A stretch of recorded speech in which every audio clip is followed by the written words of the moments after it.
Atlantis બિલ્ડિંગમાં આગ લાગવાનો મામલો ઘટનાના 15 દિવસ બાદ પણ કોઈ કાર્યવાહી નથી સામે આવી। 3 લોકોના મોત બાદ કાર્યવાહી ન થતા ઉઠ્યા છે સવાલ। બિલ્ડિંગના મોટા માથાઓને બચાવવા માટેના પ્રયાસ થતા હોવાની ચર્ચા છે।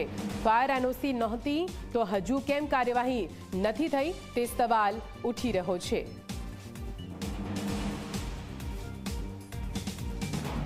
આજ વિશે વધુ માહિતી સાથે સંવાદદાતા ગૌરવ ફોન લાઈન પર જોડાઈ ગયા છે। ગૌરવ, એટલાન્ટિસ બિલ્ડિંગમાં જે આગની ઘટના સામે આવી હતી, ત્રણ લોકોના મોત સામે આવ્યા, બેદરકારી પણ સામે આવી, કેમ હજુ કોઈ એક્શન નથી લેવામાં આવ્યા? નિધિ, ધૂળેટીના દિવસે એટલાન્ટિક બિલ્ડિંગમાં જે આગની ઘટના સામે આવી હતી તેમાં 15 દિવસ વીતી ગયા છતાં પણ હજુ પોલીસ ચોપડે કોઈ કાર્યવાહી છે તે ગુનો છે તે દાખલ કરવામાં નથી આવ્યો। 3 નિર્દોષ વ્યક્તિઓના જીવ છે તે આ બિલ્ડિંગની અંદર આગની ઘટનામાં ગયા હતા।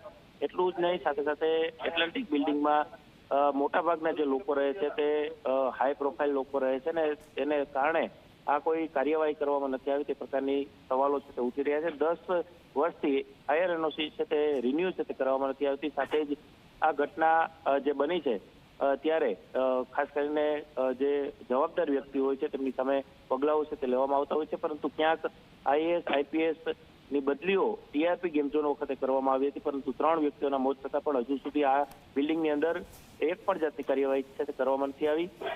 એટલું જ નહીં, સાથે સાથે ફાયર એનઓસીને લઈને માત્ર નોટિસ આપી અને તંત્રએ ક્યાંક લૂલો બચાવ છે તે કર્યો હોય તે પ્રકારની પરિસ્થિતિ જોવા મળી રહી છે। હવે તંત્ર ક્યાં સુધીમાં ગુનો દાખલ કરે છે તે પણ જોવું મહત્વનું છે।